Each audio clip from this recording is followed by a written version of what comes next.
କୈବର୍ତ୍ତ୍ୟ ଆଉ ତିନି ମାଛର କାହାଣୀ। ବହୁତ ଦିନ ତଳେ ଗୋଟିଏ ପୋଖରୀରେ ତିନି ଗୋଟି ମାଛ ଏକତ୍ର ବାସ କରୁଥିଲେ। ସେମାନେ ଅନ୍ତରଙ୍ଗ ବନ୍ଧୁ ଥିଲେ, ହେଲେ ସେମାନଙ୍କ ନଖରା ଅଲଗା ଅଲଗା ଥିଲା। ପ୍ରଥମ ମାଛଟିଏ ବହୁତ ବୁଦ୍ଧିମାନ ଥିଲା। ସେ କୌଣସି କାମ କରିବା ପୂର୍ବରୁ ବହୁତ ଭାବିଚିନ୍ତି କରୁଥିଲା, ଠିକ୍ ଜଣେ ବିଚାରପତି ଭଳିଆ। ସେଥିପାଇଁ ସେ କୌଣସି ଝାମେଲା ଭିତରେ ପଶିବାକୁ ଇଚ୍ଛା କରୁନଥିଲା। ଦ୍ୱିତୀୟ ମାଛଟିଏ ବହୁତ ଚାଲାକ ଥିଲା। ସେ କୌଣସି କାର୍ଯ୍ୟକୁ ଅତି ଶୀଘ୍ର କାର୍ଯ୍ୟକାରୀ କରୁନଥିଲା। ତା ପାଇଁ ସେ କୌଣସି ସମସ୍ୟାର ସମାଧାନ ଅତି ଶୀଘ୍ର ତଥା ଅତି ସରଳତାର ସହିତ କରିପାରୁଥିଲା। ତୃତୀୟ ମାଛଟିଏ ନିଜର ଭାଗ୍ୟ ଉପରେ ନିର୍ଭର କରି ଚଳୁଥିଲା। ତାର ଦୃଢ଼ ବିଶ୍ୱାସ ଥିଲା, ଯାହା ହେବାର ଥିବ ତାହା ନିଶ୍ଚୟ ହେବ, ତାକୁ କେହି ରୋଧ କରିପାରିବେ ନାହିଁ।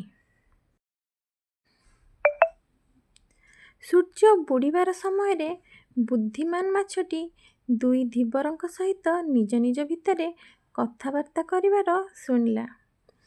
ଜଣେ ଆଉ ଜଣକୁ ଇସାରା କରି କହିଲା, ଦେଖ, କେତେ ସ୍ୱାସ୍ଥ୍ୟବାନ ମାଛଟିଏ। ଏହି ପୋଖରୀରେ ତା ଭଳି ଆହୁରି ମୋଟା ତଥା ସ୍ୱାସ୍ଥ୍ୟବାନ ମାଛ ଥିବେ ନିଶ୍ଚୟ। କାଲି ସକାଳୁ ଏହି ମାଛମାନଙ୍କୁ ଧରିବାକୁ ହେବ। ଦ୍ୱିତୀୟ ଧୀବରଟି ତା କଥାରେ ସହମତି ପ୍ରକାଶ କଲା। ଦୁଇ ଜଣ ଯାକ ହସି ହସି ଖୁସି ମନରେ ନିଜ ନିଜ ଭିତରେ କଥାବାର୍ତ୍ତା କରୁ କରୁ ଚାଲିଗଲେ। ଏହି କଥା ଶୁଣି ଭୟଭୀତ ବୁଦ୍ଧିମାନ ମାଛ ସେଠାରୁ ଏକ ନିଶ୍ୱାସରେ ଯାଇ ନିଜ ସାଙ୍ଗମାନଙ୍କ ନିକଟକୁ ଗଲା। ଅଣନିଶ୍ୱାସୀ ହୋଇ ଶୁଣିଥିବା ସେହି ଧୀବରମାନଙ୍କର କଥାକୁ ସେମାନଙ୍କୁ ବଖାଣି ଦେଲା।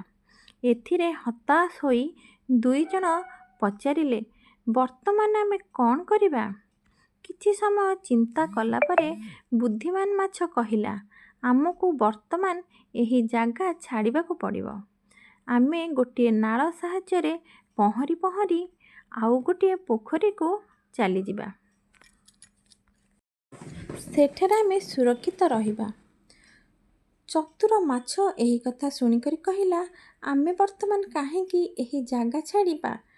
ଆମେ ସେହି ଧୀବରମାନଙ୍କୁ ଆସିବା ପର୍ଯ୍ୟନ୍ତ ଅପେକ୍ଷା କରିବା।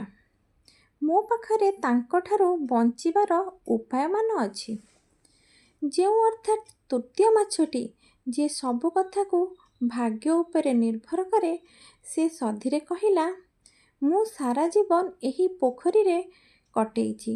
ମୁଁ ନିଜ ଘର ଛାଡ଼ିକି କିଭଳି ରହିପାରିବି? ଭାଗ୍ୟରେ ଯାହା ଥିବ ତାହା ହିଁ ହେବ। ଏଥିପାଇଁ ମୁଁ ଏହିଠାରେ ହିଁ ରହିବି।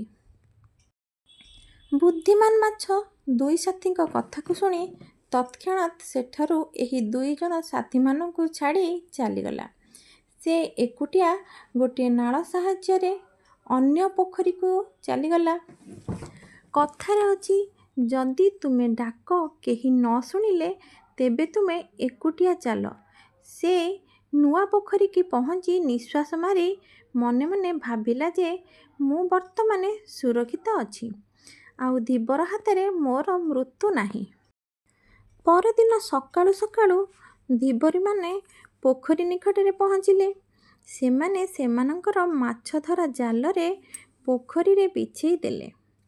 ବହୁତ ମାଛ ସେହି ଜାଲରେ ଛନ୍ଦି ହୋଇଗଲେ ଆଉ ଅସହାୟ ହୋଇ ଜାଲରେ ମୁକୁଳିବା ପାଇଁ ସଂଘର୍ଷ କରିବାକୁ ଲାଗିଲେ। ସେମାନଙ୍କ ସହିତ ସେହି ଦୁଇ ମାଛ ମଧ୍ୟ ଜାଲରେ ଛନ୍ଦି ହୋଇଗଲେ। ଚତୁର ମାଛଟି ନିଜକୁ ବଞ୍ଚେଇବାକୁ ଚେଷ୍ଟା କଲା। ସେ ମରିଗଲା ଭଳି ଜାଲରେ ସ୍ଥିର ହୋଇ ପଡ଼ି ରହିଲା।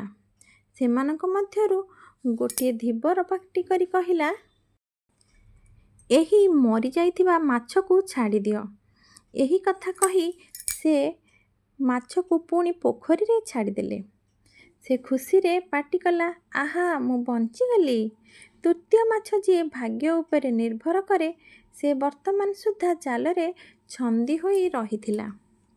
ସେ ଜାଲରେ ମୁକୁଳିବା ପାଇଁ ଉପର ତଳ ଛଟପଟ ହେବାକୁ ଆରମ୍ଭ କରିଦେଲା, କିନ୍ତୁ ସବୁକିଛି ଅସାର ହୋଇଗଲା। ଯେତେ ଛଟପଟ ହେଲେ ମଧ୍ୟ ଜାଲରୁ ମୁକୁଳି ପାରିଲା ନାହିଁ। ଧୀବରମାନେ ତାହାର ଛଟପଟ ହେବାର ଦୃଶ୍ୟ ଦେଖି ବହୁତ କ୍ରୋଧିତ ହୋଇଗଲେ। ସେ ରାଗି ଯାଇ କହିଲେ, ଏହି ମାଛ ବହୁତ ହଇରାଣ କରୁଛି। ତେଣୁ ସେହି ମାଛଟିକୁ ବାହାରକୁ ବାହାର କରି ଆଣି ମାରିଦେଲେ। ଏହି ଗପଟିରୁ ଆପଣମାନେ କ'ଣ ଶିଖିଲେ? ଆପଣମାନଙ୍କ ମତ ମୋତେ କମେଣ୍ଟ ବକ୍ସରେ ନିଶ୍ଚୟ ଜଣାନ୍ତୁ। ରହୁଛି। ଜୟ ଜଗନ୍ନାଥ।